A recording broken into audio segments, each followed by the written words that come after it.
बोलिए। एक मिनट सुबह जाना दोबारा जाना है कि हम जहाँ पे भी जाते हैं हमारे इमोशंस को कैरी करते हैं। सपोज कि आप घर से यहाँ पे आए तो आप घर में जिस प्रकार के इमोशंस के साथ थे उसी इमोशन के साथ you are coming over here. यहाँ से आप ऑफिस जाएंगे तो जो प्रकार का इमोशन आपका यहाँ पे है that you will carry it in your office. तो हम जहाँ पे भी जाते हैं वो emotional baggage emotional burden we are carrying with ourselves. और हम खुद तो इफेक्ट होते ही है, हमारे आसपास के लोगों को भी इफेक्ट करते हैं। तो यहाँ पे हमने एक बास्केट दिया है और उसमें बहुत सारे इमोशंस हैं। आपको लगता है कि आप इस इमोशन से सफ़र कर रहे हो, उस इमोशनल बैगेज को आपको यहाँ पे सौंप देना है और आपको खुश होके काम होके विद अ पॉजिटिव माइंड आगे बढ़ना है। टाइट ओवर थोड़ा भी जाना चाहिए। सर आपने कौन सा इमोशन लगाया? Always happy. Thank you sir.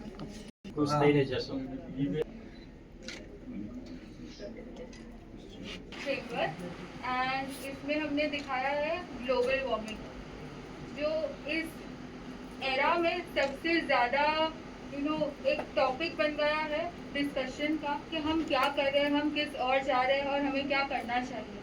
तो यहाँ पे हम देख रहे हैं कि दिस इज इंडस्ट्रियलाइजेशन। जैसे जैसे वांट्स बढ़ रही है वैसे वैसे इंडस्ट्रीज बढ़ रही है और उस इंडस्ट्रीज के बढ़ने के कारण बहुत सारे ट्रीज है जो कट हो रहे हैं, डिफॉरेस्टेशन हो रहा है, जिसके कारण बहुत सारे एनिमल्स हैं जो एंडेंजर हो रहे हैं और धीरे धीरे वो एक्सटिंक्ट हो रहे हैं। यहाँ पे हमने दिखाया है कि एंडेंजर्ड एनिमल्स कौन सा बढ़ रहा है। तो हम देख रहे हैं कि बहुत सारे जगह पे स्मोक है, हम कहीं पे भी सांस ले रहे हैं तो हमें अच्छा फील नहीं हो रहा। Constantly people are suffering from lung problems.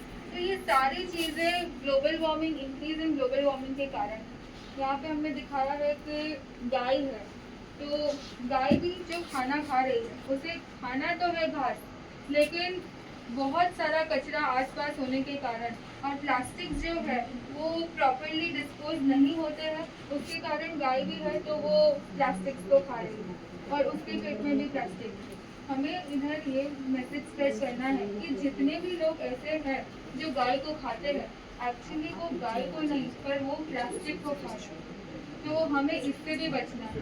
ये प्लास्टिक का मॉन्स्टर है और प्लास्टिक का मॉन्स्टर उस गाय को पैम्पर कर रहा है और हम ऐसी ही गाय को कहीं ना कहीं यूज करते हैं, कहीं ना कहीं हम। But humans are also getting endangered day by day with increase in global warming. Why? Because constantly उनके रेस्पिरेटरी प्रॉब्लम्स है, लंग के प्रॉब्लम्स है, हार्ट के प्रॉब्लम्स है, जो भी टाइप का pollution they are suffering from, वो उसको धीरे धीरे एंडेंजर कर रहे हैं और हम उस दिशा के ओर आगे बढ़ रहे हैं कि धीरे धीरे ह्यूमन भी एक्सटिंक्ट हो जाएंगे, क्योंकि धीरे धीरे ह्यूमन लाइफ, ह्यूमन की एज जो है वो भी घट रही है और उसका कहीं ना कहीं कारण ये इंक्रीज इन ग्लोबल वार्मिंग है। तो here we are shown that there is a thermometer and thermometer में कॉन्स्टेंटली उसका जो temperature, here there are statistics, वो हमारे अलग अलग बॉडी ऑर्गन्स को डैमेज करते हैं जो कॉन्स्टेंटली इंक्रीज